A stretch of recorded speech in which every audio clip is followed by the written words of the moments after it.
Es tiempo de mujeres en México. ¿Qué puede decir la candidata del PRIAN? Si ellos abiertamente dicen somos de derecha, tendrían todavía menos votos de los que tienen. ¿Qué es lo que quieren? Que yo tome distancia del presidente. Marcelo es parte del equipo. Eso lo va a decidir el pueblo de Estados Unidos. Tiene que haber una sanción. Tiene que venir también de España un reconocimiento de México. Es una buena pregunta.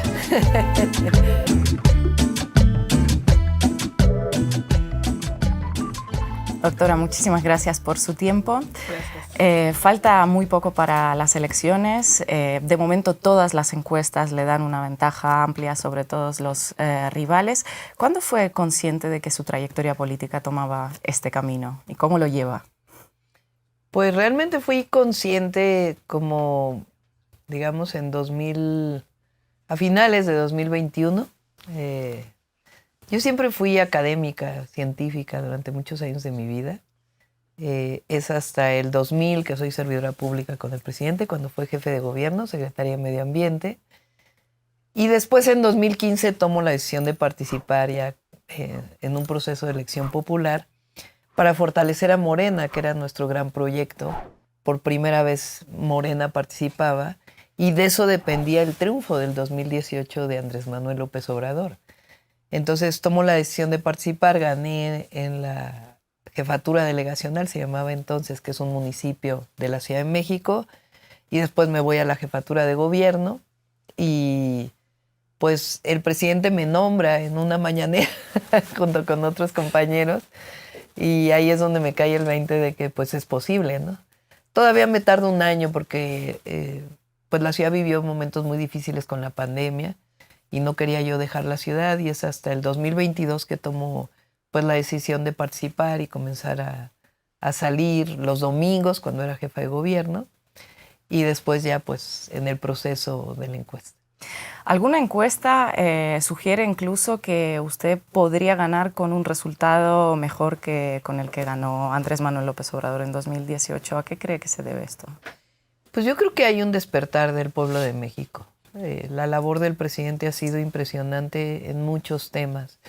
No solamente en cambiar la política en México, cambió el modelo económico en México y cambia el modelo económico sí separando el poder político del poder económico, pero tampoco sin afectar los intereses de los empresarios. Al contrario, yo creo que a los empresarios le ha ido bien. Es un modelo claro, pero al mismo tiempo mostrando que esta es la ruta y no la ruta anterior donde se gobernaba para unos cuantos. Y este despertar del pueblo de México hace que el pueblo de México esté con nuestro movimiento. Y al mismo tiempo, cuando yo inicié el proceso de la encuesta, participamos en la encuesta 5 hombres y una mujer. Y entonces yo tomé esta idea de que es tiempo de mujeres en México. Y eso pegó muchísimo, pegó en las mujeres, pegó en los hombres. Y eso me ha dado un plus, digamos, ¿no? A todo el trabajo que ha hecho el presidente, a que el pueblo de México está con la transformación y al mismo tiempo la ilusión de que una mujer gobierne. Usted insiste mucho en que gobernará la segunda fase de Morena y que habrá continuidad. Hace unas semanas tuve la oportunidad de charlar con el presidente Andrés Manuel López Obrador y ha dicho que usted está absolutamente preparada, que es mejor candidata. Por cierto, por esa respuesta el INE le mandó a bajar la entrevista. Bueno, le voy a hacer una pregunta parecida. ¿Qué es lo que diferencia a Claudia Sheinbaum de Andrés Manuel López Obrador o Andrés Manuel López Obrador de Claudia Sheinbaum? Primero te voy a contestar por qué somos parte de un proyecto. Porque hay diferencias, por supuesto, en que él nació en Tabasco, en Macuspana, yo nací en la Ciudad de México. Él desde muy joven se dedicó de tiempo completo a la política para transformar el país. Yo durante años sí participé en muchos movimientos sociales para transformar el país, pero fui científica durante muchísimos años. Entonces, pues evidentemente ahí hay diferencias de finalmente cómo te comportas frente al servicio público, pero los dos coincidimos en el proyecto de transformación de nuestro país. Por eso a mí me da mucho orgullo decir que es un honor estar con Obrador y me da mucho orgullo también decir que soy parte de la Cuarta Transformación, que vengo caminando con él desde el año 2000, que vivimos el fraude electoral en 2006, fui secretaria de Medio Ambiente, fui su vocera, después encabecé el movimiento de las Adelitas, que lo dice en el libro, para que no se privatizara el petróleo, y después fui parte de las fundadoras de Morena.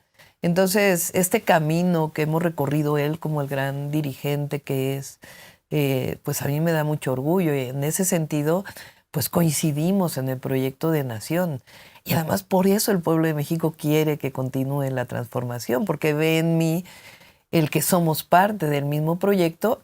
Obviamente en momentos políticos e históricos distintos para nuestro país. A él le toca romper con el modelo anterior, con el régimen anterior. Y a mí me va a tocar pues un México distinto, pero siempre defendiendo el proyecto de transformación.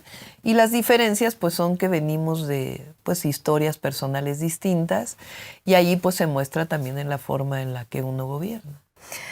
Usted fue gobernadora de Ciudad de México, es una de las fundadoras de Morena, ganó la encuesta de Morena, y aun con todo sigo hasta el día de ayer leyendo algunas voces, algunas con mucho alcance, que dicen que casi que la puso a dedo Andrés Manuel López Obrador para seguir gobernando desde las tinieblas. ¿Cómo le sienta todo esto? Pues la verdad no me afecta mucho. Primero porque yo estoy segura de mí misma, ¿no? Si uno no estuviera seguro de sí mismo, no estuviera bien, pues entonces te afectaría todas las críticas que se hacen. Fíjate, no tienen nada contra mí. Tampoco tienen nada contra el presidente Andrés Manuel López Obrador. Entonces, ¿qué es lo que dicen? Pues que yo en realidad no tengo carácter y que quien va a gobernar es el presidente Andrés Manuel López Obrador. Pues que lo sigan diciendo, la verdad. O sea, no me afecta. Ya se verá, pues, cuando gane la presidencia cómo son las cosas. Pero además, ¿qué es lo que quieren? Que yo tome distancia del presidente. Porque ellos al mismo tiempo saben que si yo tomo distancia del presidente, pues voy a bajar en las encuestas de un presidente que tiene el 70% de popularidad. No lo voy a hacer, primero por convicción, porque creo en el proyecto, creo en Andrés Manuel López Obrador, y segundo porque tengo la certeza de que cuando lleguemos al gobierno, pues claro que voy a gobernar yo, pero además voy a gobernar para y con el pueblo de México. ¿En qué va a notar México que llegue al poder una primera presidenta mujer en su historia? Pues uno gobierna con ojos de mujer, porque uno es mujer. Yo creo que el que llegue una mujer a la presidencia de México es un símbolo. Es un símbolo de qué tanto ha cambiado México. Uno de los países en el mundo que se consideraba de los más machistas, de historia de violencia contra las mujeres, de historia en donde, imagínate el dicho que se decía de calladita te ves más bonita, pues México va a ser el primer país, por lo menos de América del Norte, que va a tener una mujer presidenta. Entonces eso es un símbolo, y además yo lo veo en los eventos, a las niñas, a las jóvenes, a las adultas. Hay una frase que pone la piel de gallina que me dijo una joven en los Altos de Chiapas. Me dijo, tú eres el sueño no cumplido de nuestras abuelas. Y por eso yo digo, cuando llegue la presidencia no llego sola, llegamos todas, llegan nuestras ancestras y llegan nuestras hijas. Entonces, por supuesto, es un símbolo. Y además, pues tenemos que hacer más cosas por las mujeres, porque no solo es que llegue una mujer, sino avanzar en los derechos del pueblo de México y en los derechos de las mujeres. Y así vamos a trabajar. ¿Declararía una alerta de género en todo el país como lo ha hecho en Ciudad de México, por ejemplo? Pues no sé si es la alerta como tal, sino más bien qué acciones vamos a seguir desarrollando para erradicar la violencia contra las mujeres que lamentablemente se sigue viviendo en México. En la historia de América Latina solo hubo 13 mujeres presidentas, 6 que salieron con votos. ¿Por qué cree que hay tan pocas mujeres que llegan al poder? ¿Por qué esto sigue siendo una excepción y no la norma? Pues porque durante años se pensó que las mujeres éramos menos. Angela Davis tiene una frase que es pues una luchadora por los derechos civiles en Estados Unidos y además feminista, que es una frase dicha distinta por Elvia Carrillo Puerto, que es una mujer que peleó por los derechos de las mujeres en México, yucateca, una de las primeras mujeres diputadas antes del sufragio de las mujeres, que dice, las mujeres solo pedimos que seamos tratadas como personas. Y yo creo que ese es parte del problema, que en todo el mundo a las mujeres se nos vio siempre menos. Y por eso luchamos por todos los derechos para todas las mujeres. Y hay diferencias también en cómo tratan a las mujeres en algunos países, en otros, o aquí en México. No es lo mismo lo que sufre una mujer indígena con la discriminación triple por ser indígena, por el color de la piel, por pobreza, que una mujer que vive en otras condiciones. Pero de todas maneras no hemos tenido todos los derechos políticos. Por eso es increíble la transformación en México. Porque no solo ha cambiado el régimen de opresión, de privilegios, de corrupción, sino también le abrió la puerta a las mujeres. Por primera vez hay un gabinete paritario en México.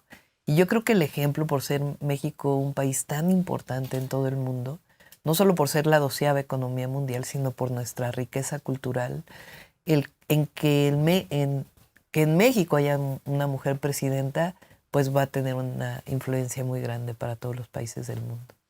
¿Qué es el feminismo para usted? Porque siempre habla de mujeres pobres primero. Sí, el feminismo es todos los derechos para las mujeres y que las mujeres seamos tratadas como iguales, con la igualdad sustantiva y todas nuestras autonomías, la autonomía económica, la autonomía política, la autonomía física. Para mí eso es el feminismo. Y también que el Estado procure ser un Estado que cuide a las mujeres, porque las mujeres somos las cuidadoras de la familia. Y la única manera en que podemos desarrollarnos con autonomía es que también el Estado procure el cuidado de los hijos, de las personas con discapacidad, de los adultos mayores, si es que así lo desean las mujeres. Y yo creo, nosotros en Morena decimos, en el caso de las mujeres, por el bien de todas, primero las pobres, porque ahí es donde hay mayor marginación, mayor desigualdad. Y nuestra lucha es por la justicia, en todos los sentidos, por la justicia social, por la justicia en términos de los derechos humanos, por la justicia ambiental, por la justicia para las mujeres y por un verdadero sistema de justicia en nuestro país. Usted procede del mundo de la ciencia, es licenciada en física, tiene un doctorado en ingeniería especializada en medio ambiente, llevó estos temas, asuntos en la ONU. ¿Cómo va a influir esta experiencia suya en el futuro de México? Bueno, yo pienso que tenemos que acelerar la transición energética hacia fuentes renovables de energía, también desarrollar la eficiencia energética, porque esos son cambios tecnológicos, no solamente el ahorro de energía. Creo que México, con el desarrollo que tiene, la contaminación que tenemos de los cuerpos de agua tiene que resolverse. Hay ríos hipercontaminados en nuestro país y tenemos que avanzar también en ese tema. Y por otro lado, pues todo el tema de adaptación al cambio climático. Hoy vivimos una sequía prolongada de cerca de 5 años en el centro y norte del país, y uno de los problemas centrales es el abastecimiento de agua para consumo humano y para producción de alimentos. Entonces estamos desarrollando un plan nacional hídrico para el país que nos permita hacer uso eficiente del agua, cambiar la ley nacional de agua en términos de los derechos de agua y al mismo tiempo nuevas fuentes de abastecimiento. Entonces sí se va a notar que vengo del medio ambiente, que soy ambientalista y que vamos a caminar en lo que yo llamo el desarrollo, no lo llamo yo, es algo internacional. El desarrollo de un país tiene que ver sí con el desarrollo económico, pero también con la disminución de las desigualdades y la reducción de la pobreza y al mismo tiempo con un desarrollo sustentable. Doctora, quería hablar también con usted sobre la oposición mexicana, cómo la ve y qué le parece la campaña que están llevando a cabo. A ver, la oposición en México es una amalgama de ¿qué los junta? Los junta regresar al pasado, de privilegios que tenían, los junta la corrupción. Y el problema es que no hay una ideología ahí. O sea, no hay un pensamiento que los una. Ellos no pueden decirse que son de derecha, porque el pueblo de México es tan progresista ya, que si ellos abiertamente dicen somos de derecha, tendrían todavía menos votos de los que tienen. Es este debate de los programas sociales. Tú tienes un expresidente que dice que aquellos que reciben apoyo son flojos. Tienes a una candidata del PRI y el PAN que en el 2022 todavía dijo que los programas sociales deben ser temporales y lo que debe sacar adelante a las personas es el trabajo, como si los adultos mayores de 90 años tuvieran que trabajar, ¿no? Y por otro lado, los tienes amarrándose en la bandera diciendo, no, nosotros sí defendemos los programas sociales. ¿Por qué lo hacen? Porque si dijeran lo que piensan realmente, pues todavía tendrían menos aprobación. Entonces, ¿qué los junta? Los junta el negocio, los junta la corrupción y en realidad pues no tienen ni siquiera una forma de pensamiento. Es una amalgama ahí que es estar en contra de Andrés Manuel López Obrador, del proyecto de transformación. Inclusive los grandes empresarios de nuestro país también están divididos. Ya no es ese apoyo unánime que tenían en el 2006 contra Andrés Manuel López Obrador, porque saben que les ha ido bien, que esta cosa que se decía de que la economía iba a ir muy mal, pues ahora se ha demostrado que está mejor la economía que lo que estaba antes. Entonces es una oposición muy, muy débil, precisamente porque no tienen pensamiento. Y para que los unificara algo, pues tendrían un pensamiento y una forma de comportarse. Y ahí, pues tienen, yo siempre digo, a ver, yo digo, es un honor estar con Obrador. ¿Qué puede decir la candidata del PRIAN? Es un honor estar con Fox, con Calderón, con García Luna, con Peña Nieto. Pues no tienen manera de decir nada de eso. En los últimos meses, ya llevan meses, estuvimos, bueno, pues observando una suerte de guerra sucia digital en redes sociales. Hay analistas que la vinculan directamente con personajes ligadas a la oposición mexicana. Las narcoetiquetas, 300 millones de menciones en redes sociales. ¿Cómo lo ha vivido usted? ¿Cómo lo está viviendo? Bueno, es algo que lamentablemente el Instituto Nacional Electoral decidió no investigarlo. Eso es muy grave, porque hay muchísimo dinero. ¿Y por qué no lo investigan? ¿Bajan un trozo de una Porque entrevista? una parte de los consejeros del INE está claramente y abiertamente con la oposición. Entonces, por eso no quieren investigar lo que tiene que ver con la oposición. O sea, increíblemente deciden investigar cosas sobre nosotros y sobre la oposición, ¿no? Entonces, imagínate, o sea, el árbitro electoral con algo tan notorio de más de 30 días de trending topic pagado con bots, con troles, con robots, que ha sido hiperdemostrado que hay millones de dólares metidos ahí y no lo quieren investigar. Entonces, nosotros pues por eso estamos viendo que por lo menos sea evidente, ¿no? Y el presidente incluso lo ha dicho en sus mañaneras, que sea evidente de dónde está saliendo esto. Segundo, la falsedad. O sea, ¿cómo ellos que tuvieron un narcogobierno con Calderón, que decretaron la guerra, que pusieron al frente de esa guerra García Luna, que hoy está preso en Estados Unidos por colusión con el narcotráfico, se atreven a decir que en nuestro movimiento y el presidente López Obrador y yo tenemos algún vínculo con el narcotráfico? O sea, es como que ellos decidieron... para que no los ataquen, ellos decidieron atacar de lo que se sienten culpables, ¿no? Es algo así como mirarse al espejo.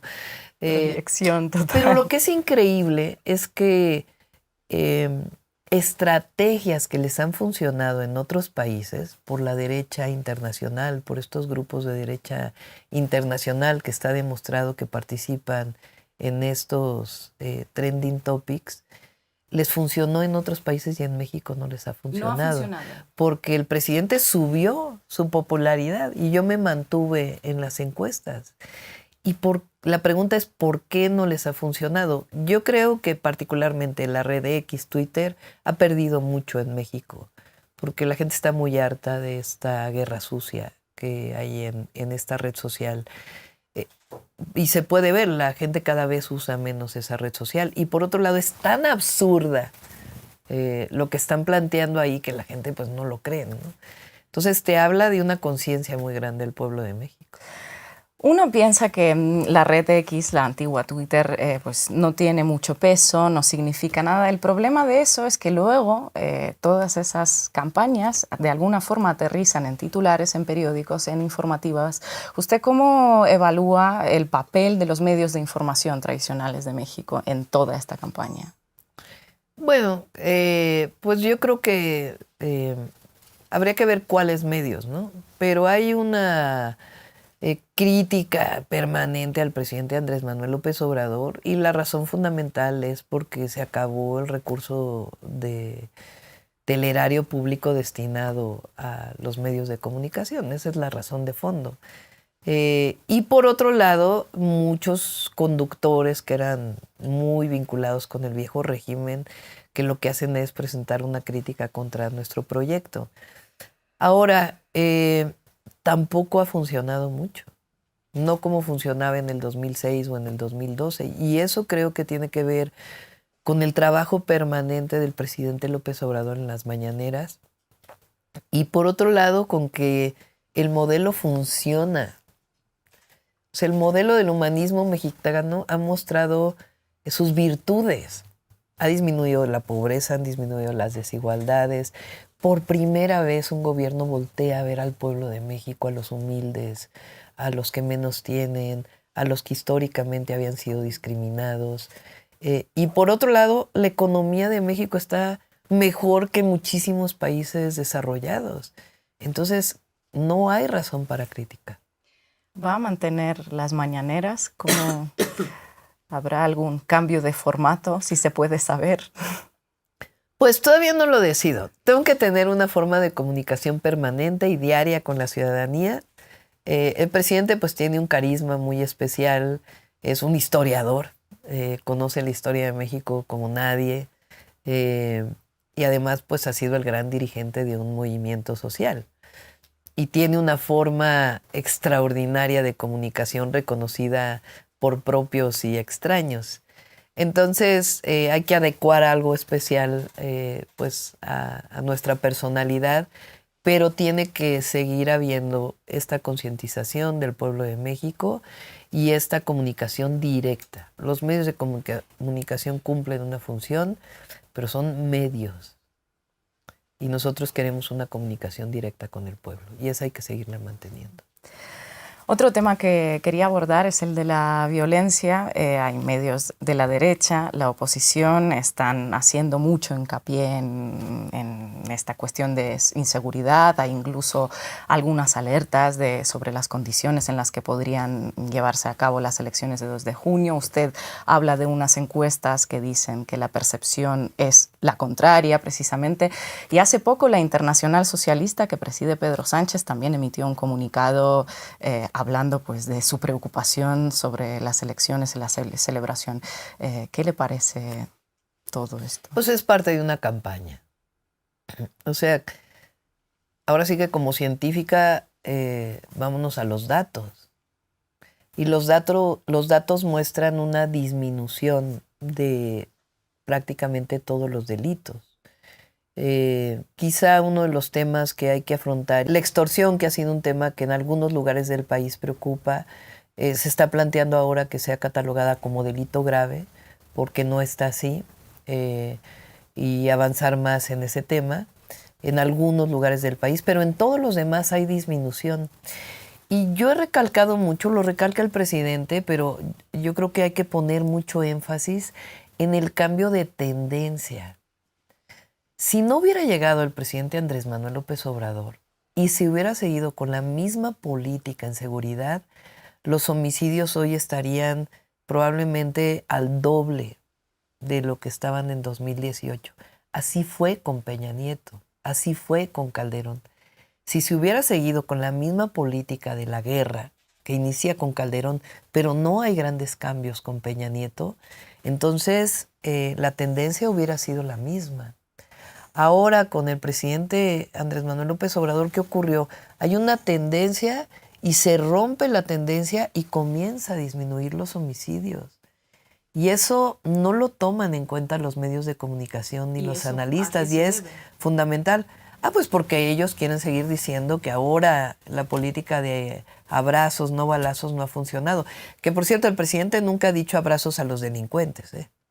Él dice abrazos a los jóvenes, abrazos a la población, no a la guerra, a la construcción de la paz, sí, y cero impunidad frente a la delincuencia. O sea, esa es la política y es la política que nosotros vamos a seguir, todavía ampliando el tema de cero impunidad, que creo yo que necesitamos más coordinación, particularmente con las fiscalías y el Poder Judicial y la transformación del Poder Judicial. Pero no se toma en cuenta esta disminución de la tendencia. Secuestros ha disminuido en 80%. ¿Y esto por qué hay más oportunidades? ¿Porque se atienden las causas? Porque se atienden las causas y ha disminuido la impunidad. O sea, si tú te fijas, cada 15 días el presidente presenta el avance del Gabinete de Seguridad. Y la primera sección que presenta el subsecretario de Seguridad, ahí se presenta una sección que se llama Cero Impunidad. Y se habla de la incautación de droga, de las detenciones y de otras acciones que ha hecho la Fiscalía y el Gobierno de México, la Guardia Nacional, las Fuerzas Armadas, el trabajo de coordinación con los estados. Y después ya se habla pues, de otros temas que tienen que ver con la atención a las causas. Es correcta esta visión de que hay que quitarle base social a la delincuencia. Y que los jóvenes no es que tengan que tener oportunidades, yo le llamo acceso a derechos, porque son derechos de las y los jóvenes en nuestro país, el estudiar, el tener acceso a la cultura, el tener acceso al deporte, a una vida distinta, a que no sea la violencia una cultura en donde viven, sino que haya otras opciones de vida. Y además el empleo y las mejores condiciones de vida, la disminución de la pobreza, pues también influyen. Entonces es atención a las causas y avanzar en la cero impunidad. Sin embargo, hay este discurso de punitivista de la mano dura, está siendo muy popular en América Latina, ¿no? Desde El Salvador, Ecuador, Argentina, ahora también, ¿no? Militares en Rosario, esa propuesta. ¿Qué le diría a líderes políticos como, por ejemplo, Bukele, que es el abanderado de la mano dura, sobre este tipo de enfoque? Él tiene su política y nosotros tenemos la nuestra, ¿no? Yo creo que el autoritarismo, la mano dura, lleva consecuencias terribles en los países. Finalmente, ese sí es un problema con la democracia y además de violación de los derechos humanos.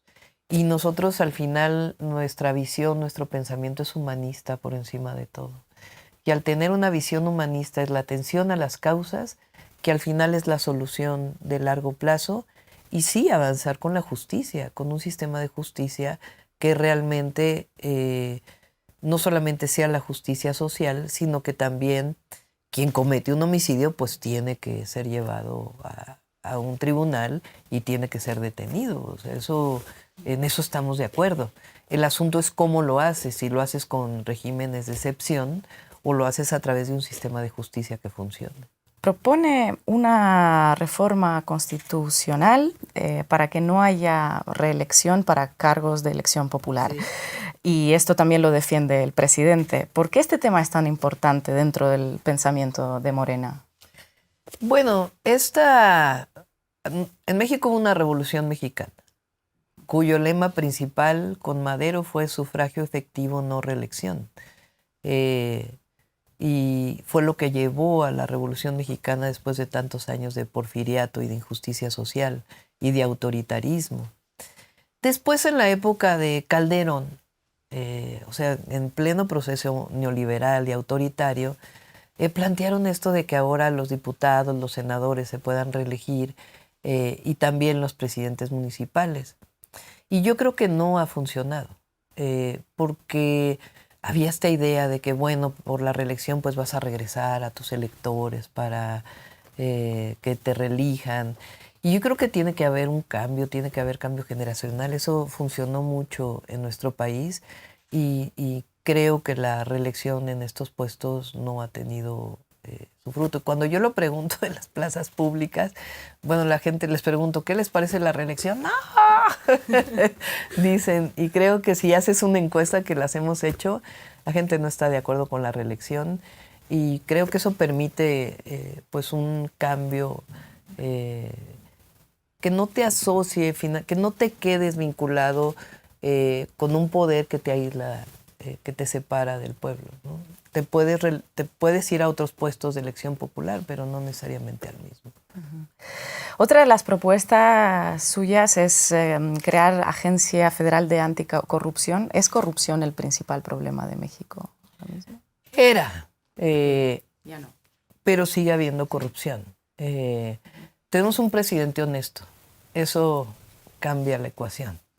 Eso no puedes decir en la historia de México, si te vas para atrás, hay muy pocos casos de honestidad en la presidencia de la República y además durante todo el periodo neoliberal está caracterizado por privatizaciones, por un gobierno vinculado con el poder político y con una enorme corrupción, es decir, hacer negocios al amparo del poder público.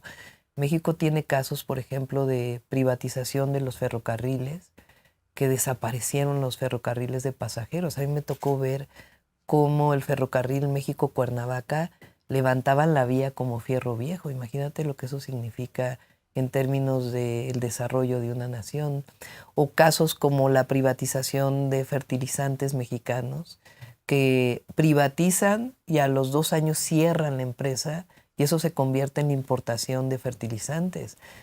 Ahí hay una corrupción enorme. Y bueno, el Fobaproa y todos los casos que están asociados a la corrupción. Hoy tenemos un presidente honesto y además con una política de honestidad que ha permitido ahorrar, imagínate tú, 2.4 billones de pesos, millones de pesos que han permitido destinarlo a obras estratégicas que han cambiado el desarrollo económico en nuestro país. Por primera vez el sur-sureste de México está creciendo mucho más que el resto del país. Eso habla de que hay un cambio en la desigualdad profunda porque eran los estados más pobres. Siguen siendo, pero hoy ha cambiado esta circunstancia de que hoy hay crecimiento económico ahí y además hay programas sociales y hay obras estratégicas.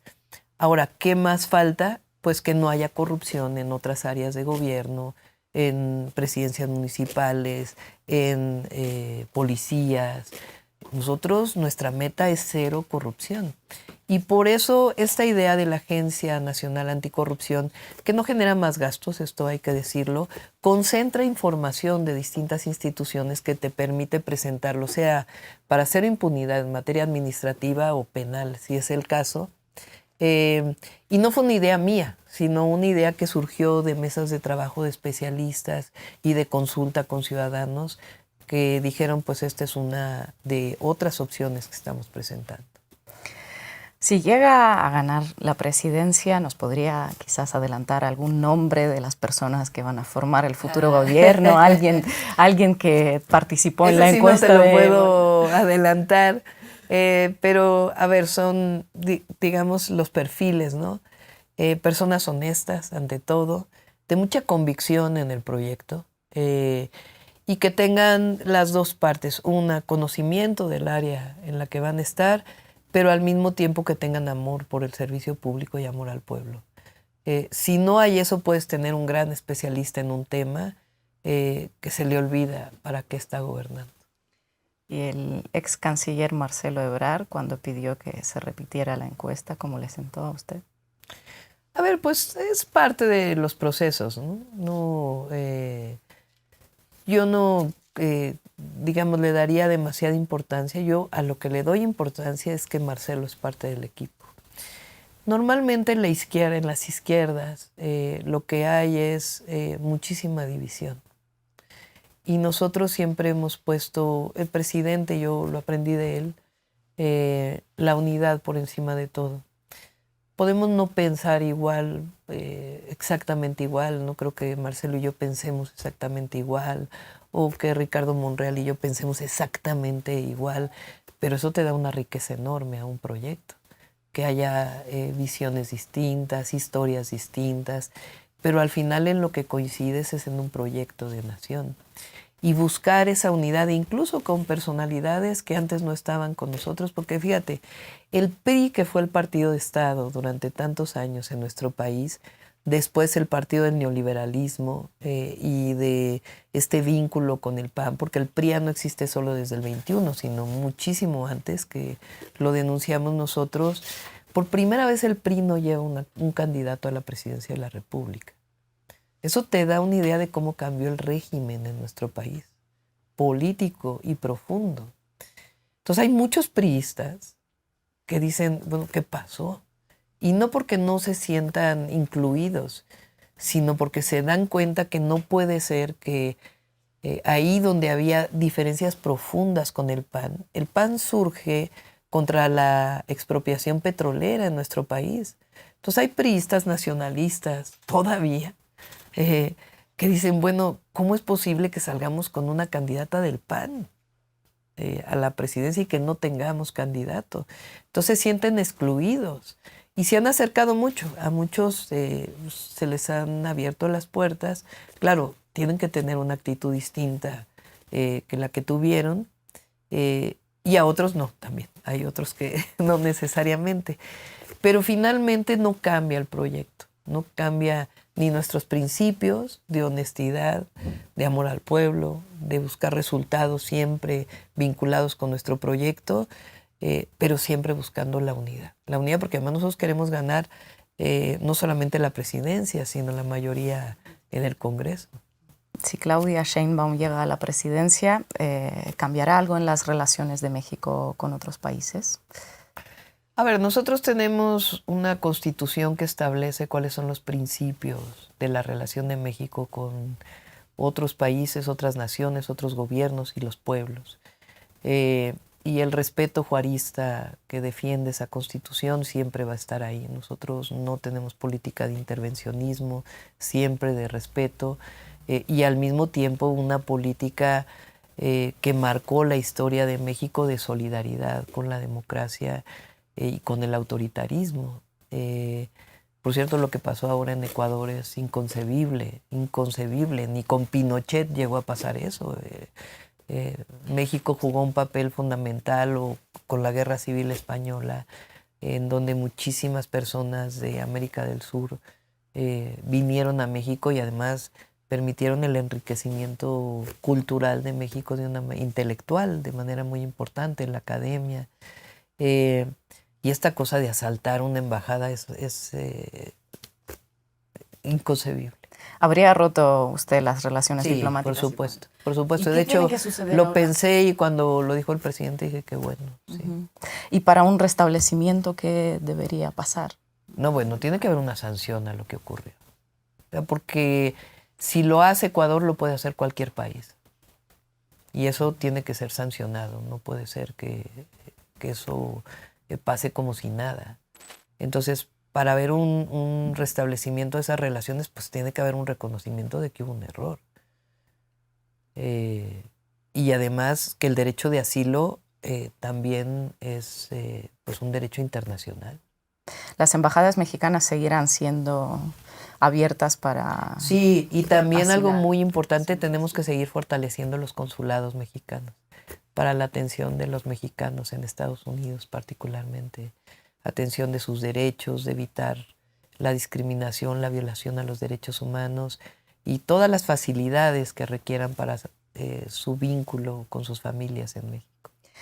¿Donald Trump o Joe Biden? ¿Quién sería pues mejor eso lo para va a decidir México? El pueblo de Estados Unidos, no me toca a mí, no me toca a mí decidirlo, eso lo va a decidir el pueblo de Estados Unidos, lo tienen que decidir ellos.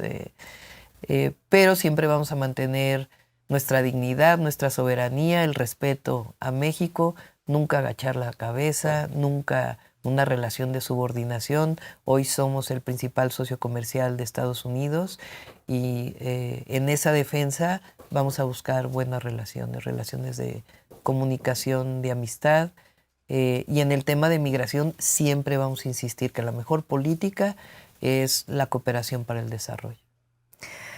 ¿Y con España seguirá habiendo esa suerte de pausa en las relaciones diplomáticas?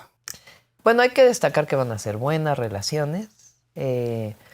Pero poner siempre que México es un país independiente, soberano, que ya no somos colonia ni protectorado de nadie.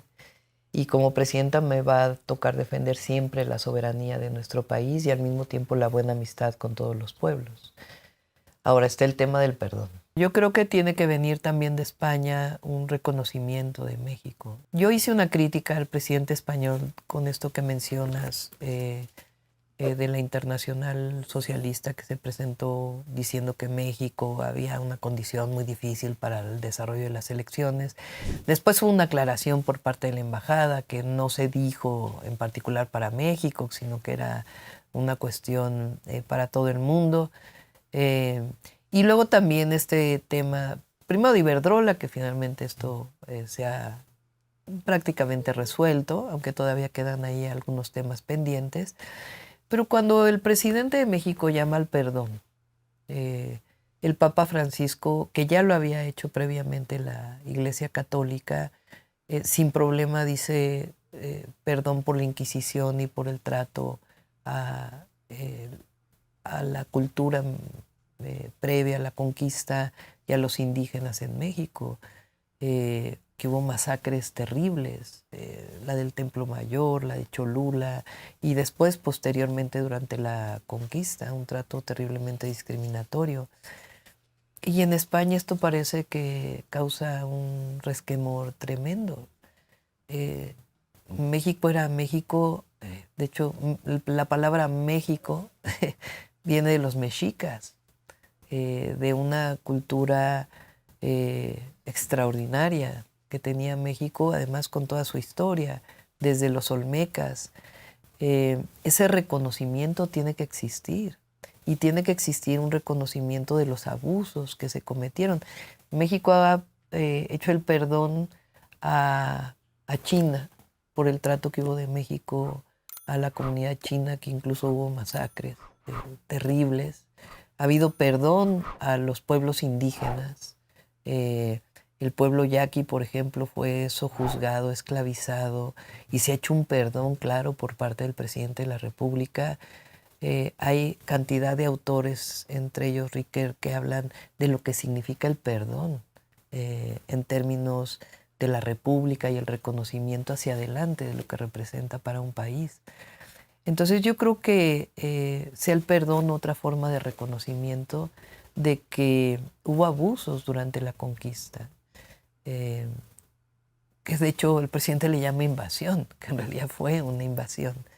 Entonces, reconociendo, digamos, que hoy somos una sociedad pluricultural y que hubo una mezcla de culturas, no fue el encuentro de dos mundos, fue un encuentro agresivo, una invasión.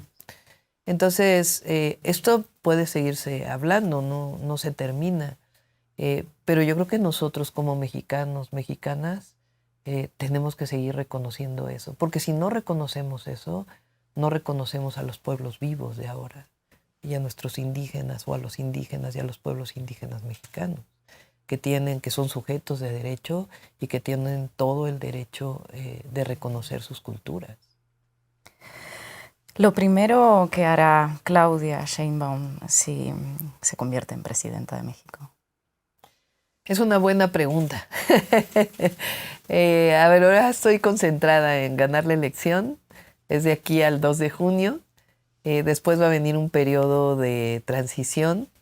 Ahí pues me voy a concentrar mucho en lo que van a ser los primeros 100 días de gobierno, en el presupuesto, que además pues ya se tiene que elaborar de manera importante por parte nuestra, porque junio es cuando se presenta el primer presupuesto al Congreso de la Unión, y es el presupuesto ya del 2025, y ya en su momento pues ya podremos decir, pero pueden confiar en que vamos a gobernar con honestidad, con mucho amor al pueblo, conservando nuestros principios y llevando a México a ser, que ya lo es, el mejor país del mundo. ¿Cómo le gustaría ser recordada? Si llegó a ser presidenta, ¿cómo le gustaría que escriban sobre su gobierno en manuales de historia, por ejemplo?